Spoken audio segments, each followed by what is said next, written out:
선생님, 재활치료도 다양한 분야가 있는 것으로 알고 있는데 재활치료 중에는 어떤 치료가 있을까요? 네, 안녕하세요. 24시간 365일 뇌를 지키는 대한뇌졸중 학회입니다. 안녕하세요. 저는 수천향대학교 신경과 박수연이고요. 오늘의 큰 주제는 뇌졸중 급성기 치료 후 집까지라고 하는 주제로 이야기를 하고 있는데, 이번 시간에는 재활병원에서 시행하는 재활치료에 대해서 간략하게 소개해 드리겠습니다. 네, 안녕하세요. 서성병원 재활의학과 김승현입니다. 제가 그 내용에 대해서 자세히 설명드리도록 하겠습니다. 재활치료 분야는 제가 잘 모르거든요. 왜냐하면 다양한 프로그램이 있는 걸로 알고 있는데, 재활치료 정의 자체가 질병 손상 또는 선천적 상태로 인한 개인의 기능적 제한을 최소화하는 게 목적이고, 최적의 신체적, 정신적, 사회적, 직업적 기능 수준을 회복, 유지, 형성시키는 게 재활이기 때문에 기능적 제한이나 장애가 있는 것 모두의 재활치료를 할 수 있습니다. 일반적으로 생각하는 마비에 회복시키는 운동치료뿐만 아니라 호흡재활, 심정재활, 더 나아가 직업재활도 있습니다. 되게 다양한 분야가 있는데요. 그래도 오늘은 뇌졸중을 앓고 계신 분들이 주로 받을 수 있는 재활에 대해서 조금 간략하게 설명을 부탁드릴게요. 재활치료를 분류하는 게 어려운데 크게 오늘은 물리치료, 작업치료, 인지치료, 언어치료로 나누어 각각의 치료가 무엇을 목표로 하고 어떻게 진행되는지 살펴보도록 하겠습니다. 여러 가지 치료를 말씀을 해주셨는데 가장 먼저 대표적인 치료가 어떤 게 있을까요? 일단 첫 번째로 물리치료부터 살펴보겠습니다.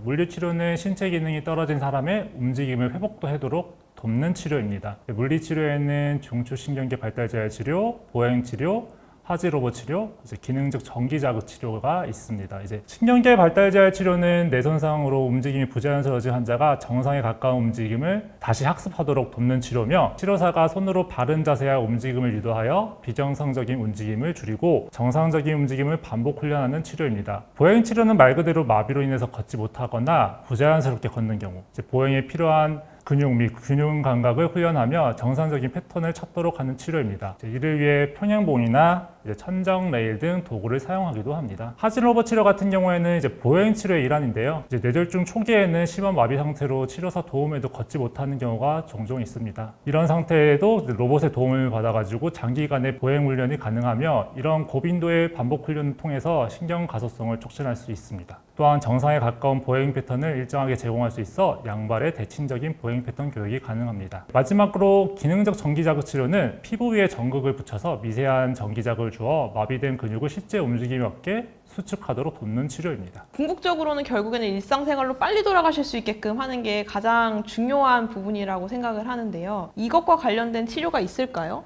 네, 있습니다. 보통 작업치료에서 그런 부분을 담당하게 되는데요. 작업치료는 보통 작업치료라고 하니까 직업훈련으로 오해하기도 하지만 실제로는 일상생활에 필요한 모든 활동을 다시 배우는 치료입니다. 환자의 신체적 뿐만 아니라 인지적, 사회적 기능을 회복하고 일상생활에서의 독립성을 증진시키는 것을 목표로 합니다. 작업치료에는 일상생활 동작훈련 치료, 상지 로봇 재활 치료, 연화치료 등이 있습니다.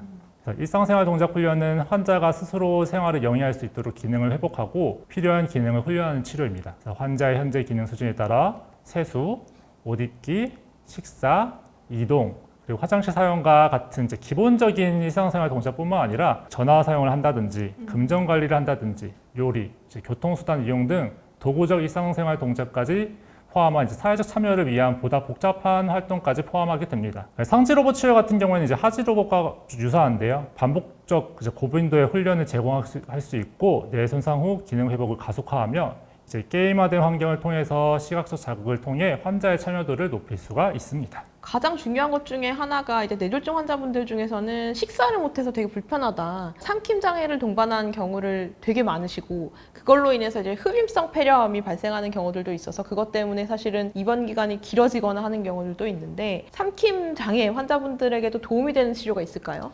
네, 있습니다. 그 부분은 연화치료가 도움을 주고 있고요. 연화치료는 안전하고 효율적인 삼킴 기능을 회복하도록 돕는 치료입니다. 연화검사를 통해서 환자의 기능 상태를 파악하여 해당 검사의 결과에 맞는 구강 근육 혹은 인두 근육 훈련을 통해 삼킴 능력을 향상시키며, 이와 더불어 음식의 점도를 조절한다거나 아니면 체위 변화를 통한 보상 행동을 통해서 흡인성 폐렴의 위험을 줄일 수 있습니다. 되게 중요한 그러한 내용을 말씀을 주셨는데 또 하나가 인지 능력에 대해서 관심이 되게 많이 늘어나고 있고 실질적으로 이제 일상생활을 하게 되려면 어느 정도 이제 인지 치료라고 해야 되는 분야도 있을 것 같은데 실제로 있을까요?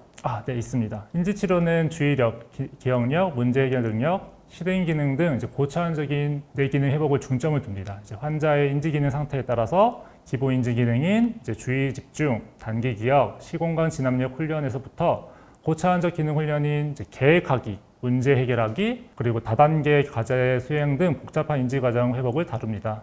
또한 컴퓨터나 태블릿을 이용해 가지고 전산화 인지 치료도 할 수 있습니다. 난이도를 환자 수준에 맞게 자동 조절할 수 있고요. 반응 속도, 정확도 등 수행 결과를 데이터로 기록할 수 있기 때문에 경과 관찰에도 유용하며 게임화 요소를 통해 이제 훈련에 대한 흥미와 참여도를 높일 수 있다는 장점이 있습니다. 요즘에 사실은 저런 치료 등이 되게 많기는 하더라고요. 근데 가장 또 문제가 되는 것 중에 하나가 뇌졸중 환자들에서 특징적인 이제 증상이라고도 또 할 수 있죠. 발음이 어눌하신 부분들, 그러니까 구음 장애라고 얘기하는 부분들이 있고, 그리고 또 말을 제대로 못 하시는 것, 실어증 같은 증상도 동반되는 경우들이 있거든요. 그러면 이러한 증상과 관련된 치료도 있을까요? 언어 치료라는 부분이 있습니다.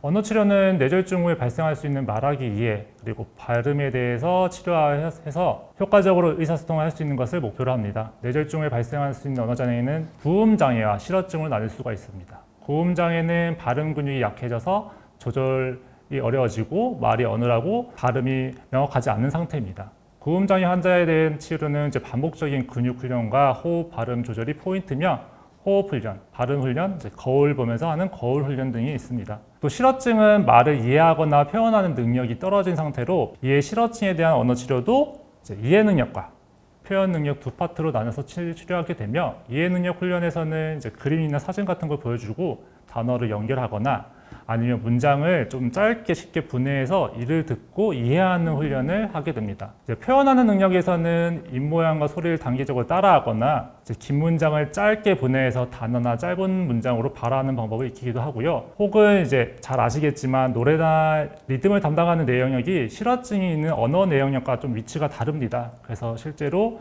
노래를 부르거나 박자에 맞춰 말하는 연습을 통해 가지고 이런 노래나 리듬을 담당하는 뇌 영역을 통해서 연습하는 방법들이 있습니다. 되게 이제 다양하게 또 말씀을 주셨는데 그 외에 또 다른 게 있을까요? 비교적 최신에 나온 최신 치료로 비침습적 뇌 자극 치료가 있습니다. 이 치료 같은 경우에는 뇌 수술이나 약물 없이 자기장이나 전기 자극을 통해 뇌 기능 회복을 돕는 방법입니다.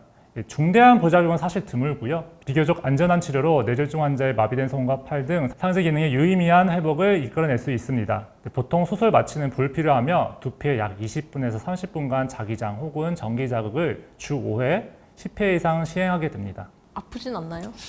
이게 제가 실제로 해봤는데요. 그렇게 아프지 않고 이 두피에 찌릿찌릿한 정도의 통증이 오는데 실제로 이것 때문에 환자분들이 불편해서 안 하시는 경우는 없었습니다. 오늘은 이제 뇌졸중 후에 나타날 수 있는 되게 다양한 증상 그리고 그에 맞는 정말 다양한 재활치료에 대해서 알아보았는데 짧게 정리를 해주실 수 있을까요? 여기서 말씀드린 치료가 모든 분에게 필요한 것은 아닙니다. 이제 각자의 상태와 증상에 맞춤형 재활치료가 가장 중요하고요. 재활치료를 꾸준히 받으시면서 몸과 기능이 조금씩 회복되는 경험을 하시기 바라겠습니다. 모두 케어하시기 진심으로 바라겠습니다. 네, 이번 영상이 도움이 되셨다면 구독, 좋아요, 알림 설정 부탁드립니다. 감사합니다. 감사합니다.